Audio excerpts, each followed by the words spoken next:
ओम देवकी नंदनाय विद्महे वासुदेवाय धीमहि तन्नो कृष्णः प्रचोदयात्। जय श्री कृष्ण। दोस्तों, आप सभी का अपने चैनल पुण्य धर्म में स्वागत है। आज कार्तिक मास का दूसरा दिन है और दूसरे दिन आप सब कार्तिक महात्म्य के दूसरे अध्याय को सुनेंगे। भगवान विष्णु और माता लक्ष्मी अपना आशीर्वाद और कृपा आप सभी के ऊपर सदैव बनाए रखें। भगवान नारायण का ध्यान करते हुए आप सब दूसरे अध्याय का श्रवण कीजिए।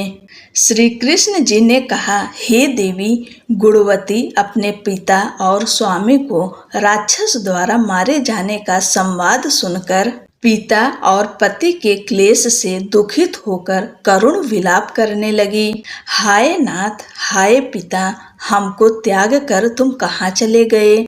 मैं अकेली कन्या हूँ, आप लोगों के बिना असहायनी मैं अब क्या करूँ? अब मेरे भोजन और वस्त्रादिकों की व्यवस्था कौन करेगा? घर में स्नेह पूर्वक पालन पोषण कौन करेगा? मैं कुछ भी नहीं कर सकती, मुझ विधवा की रक्षा कौन करेगा? मैं मूर्खा कहाँ जाऊं? कौन मेरे दुख को दूर करेगा? कहाँ रहूं? क्या करूं? हाय देव, मुझ पर ऐसा कोप क्यों हुआ? अब कैसे जीऊं? मैं बड़ी ही पापिन हूँ। श्री कृष्ण जी ने कहा कि इस तरह रोती हुई वह मृगी की तरह व्याकुल होकर अपने को भाग्यहीना, असुखी, आशाहीन, जीवनहीन कहती हुई बोली कि अब मैं किसके शरण में जाऊं जो मेरे दुख को हरे? तत्पश्चात वायु से आहत केले के वृक्ष की तरह वह पृथ्वी पर गिर पड़ी। अधिक देर बाद होश में आई, फिर भी अत्यंत करुण विलाप कर बहुत विकल होकर शोक महासागर में डूब गई। अपने घर की सारी वस्तुएं बेचकर सावधानी के साथ उसने अपने पिता और पति की यथाशक्ति श्राद्ध क्रिया की। उसके पश्चात उसी पुरी में निवास करती हुई वह विष्णु भगवान की भक्ति में तत्पर होकर शुद्ध तथा शांत स्वभाव से अपनी इंद्रियों को अपने वश में कर वहीं रहने लगी। उसने जन्म से लेकर मरण तक एकादशी का व्रत तथा कार्तिक मास का विधिवत सेवन किया। हे प्रिय, ये दोनों एकादशी और कार्तिक व्रत हमें बड़े ही प्रिय हैं। भुक्ति, मुक्ति, पुत्र तथा संपत्ति को देने वाले परम पवित्र हैं। जो मनुष्य तुला की संक्रांति रहते हुए कार्तिक मास में प्रातः काल में स्नान करते हैं, वे चाहे पापी ही हों तो भी वे पापों से मुक्त हो जाते हैं। जो मनुष्य कार्तिक स्नान, जागरण, दीप दान तथा तुलसी के वृक्ष की रक्षा करते हैं, वे साक्षात विष्णु भगवान के तुल्य हैं। जो भक्त कार्तिक मास में विष्णु भगवान के मंदिर की स्वच्छता तथा विष्णु भगवान का स्वस्ति वचन करते हैं, वे प्राणी तो जीवन मुक्त हैं।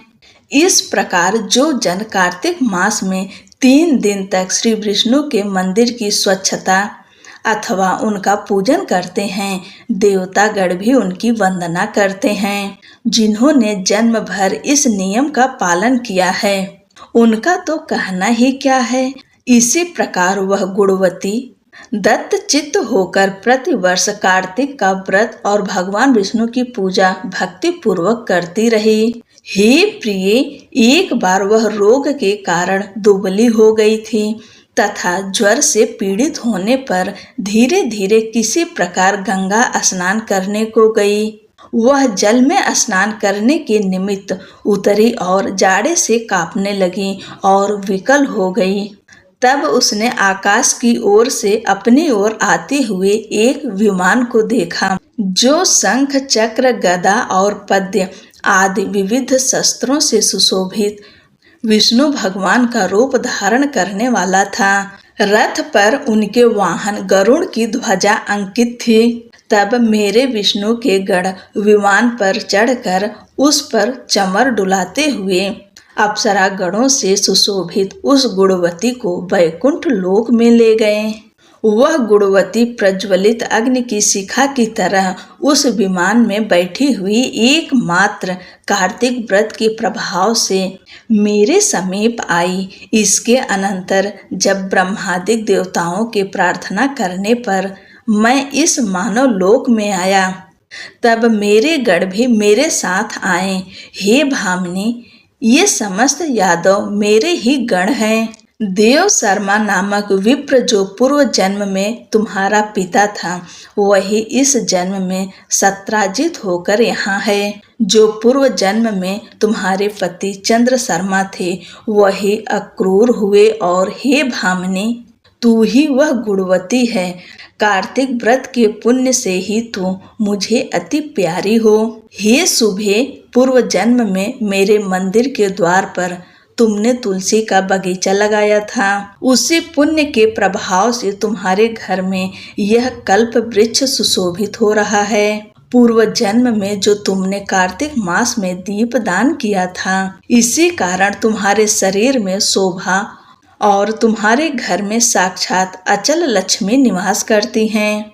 उस जन्म में तुमने जो व्रतादिक पति स्वरूप भगवान के लिए अर्पण किया था, उसी के फल से तुम इस जन्म में मेरी प्रिय भार्या हुई हो। पूर्व जन्म में आजीवन तुमने नियम सहित कार्तिक मास का व्रत किया था, उसी से कभी भी हमारा और तुम्हारा वियोग नहीं हो सकेगा। इसी प्रकार जो प्राणी कार्तिक का व्रत करेंगे, वे सब भी मेरे ही समीप रहेंगे और तुम्हारे ही समान प्रिय होंगे। यज्ञ, दान, व्रत तथा तपस्या करने वाले मनुष्यों को जो फल प्राप्त होता है, वह कार्तिक व्रत के पुण्य फल का 16वां भाग भी नहीं होता। श्री सूत जी बोले, इस प्रकार सत्यभामा श्री कृष्ण भगवान से अपने पूर्व जन्म संबंधी पुण्य के प्रभाव का वृत्तांत सुनकर प्रसन्न हुई तथा सारे संसार के आदि कारण भगवान श्री कृष्ण चंद्र जी को प्रणाम करके बोली। प्रिय भक्तों, दूसरा अध्याय यहाँ पर समाप्त होता है और अगला अध्याय आप अगले दिन सुनेंगे। श्री तुलसी चालीसा। श्री तुलसी महारानी करो विनय सिर नाए, जो मम हो संकट विकट दीजय मात नसाए। नमो नमो तुलसी महारानी, महिमा अमित न जाय बखानी। दियो विष्णु तुमको सन्माना, जग में छायो सुयस महाना। विष्णु प्रिया जय जयति भवानी, तिहु लोक की हो सुख खानी। भगवत पूजा कर जो कोई, बिना तुम्हारे सफल न होई। जिन घर तब नहीं होए निवासा, उस पर करहि विष्णु नहीं बासा। करे सदा जो तव निति सुमिरन, तेहि के काज होए सब पूरन। कार्तिक मास महात्म तुम्हारा, ताको जानत सब संसारा। तव पूजन जो करे कुमारी, पावे सुंदर वर सुकुमारी।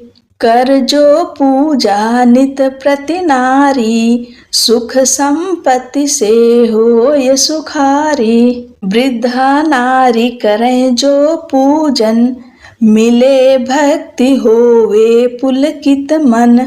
श्रद्धा से पूजे जो कोई, भवनिधि से तर जावे सोई। कथा भागवत यज्ञ करावे, तुम बिन नहीं सफलता पावे। छायो तब प्रताप जग भारी, ध्यावत तुम ही सकल चितधारी। तुम ही मात यंत्रन तंत्रन में, सकल काज सिद्धि होवे क्षण में। औषधि रूप आप हो माता, सब जग में तब यश विख्याता। देव ऋषि मुनि और तपधारी, करत सदा तव जय जयकारी। वेद पुराणन तव यश गाया, महिमा अगम पार नहीं पाया।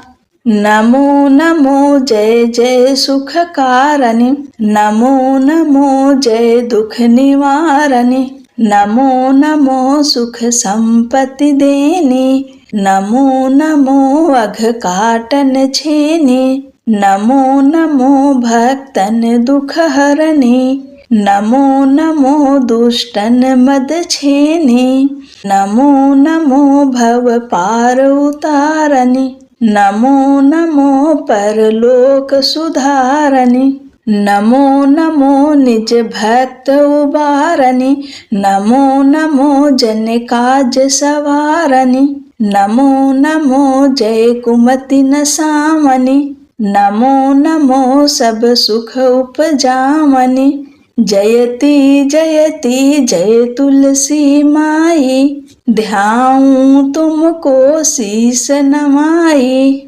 निज जन जानि मोहि अपनाओ, बिगड़े कारज आप बनाओ, करूं विनय मैं मात तुम्हारी, पूर्ण आशा करहूं हमारी, चरण शरण कर जोरि मनाऊं, निस दिन तेरे ही गुण गाऊं, करहूं मात यह अब मोह पर दया, निर्मल होय सकल मम काया, मांगू मात यह बर दीजे, सकल मनोरथ पूर्ण कीजे, जानू नहीं कुछ नेम चारा, क्षमहु मात अपराध हमारा, 12 मास करे जो पूजा, तासम जग में और न दूजा, प्रथम ही गंगा जल मंगवावे,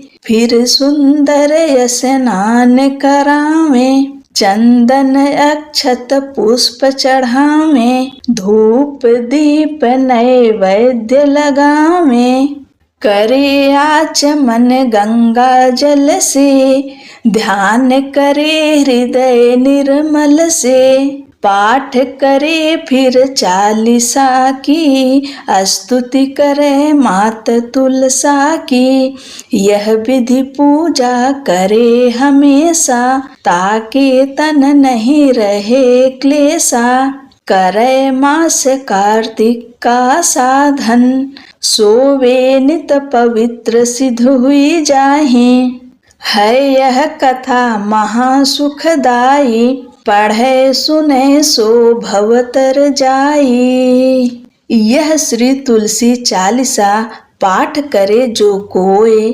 गोविंद सो फल पावहीं जो मन इच्छा होय। बोलो तुलसी महारानी की जय। तुलसी माता की आरती। जय जय जय जय जय तुलसी माता, सब जग की सुखदाता। जय जय जय तुलसी माता, सब योगों के ऊपर, सब रोगों के ऊपर, रुज से रक्षा करके भव त्राता। जय जय जय तुलसी माता, बटुपुत्री हे श्यामा, सुरबल्ली हे ग्राम्या, विष्णु प्रिय जो तुमको सेवे, सो नर तर जाता। जय जय जय तुलसी माता, हरि के शीस विराजत त्रिभुवन से हो वंदित, पतित जनों की तारणी तुम हो विख्याता। जय जय जय तुलसी माता, लेकर जन्म विजन में आई, दिव्य भवन में, मानव लोक तुम्ही से सुख संपत्ति पाता। जय जय जय तुलसी माता, हरि को तुम अति प्यारी, श्याम वरुण कुमारी, प्रेम अजब है उनका तुमसे कैसा नाता। जय जय जय जय जय तुलसी माता, सब जग की सुखदाता। जय जय जय तुलसी माता।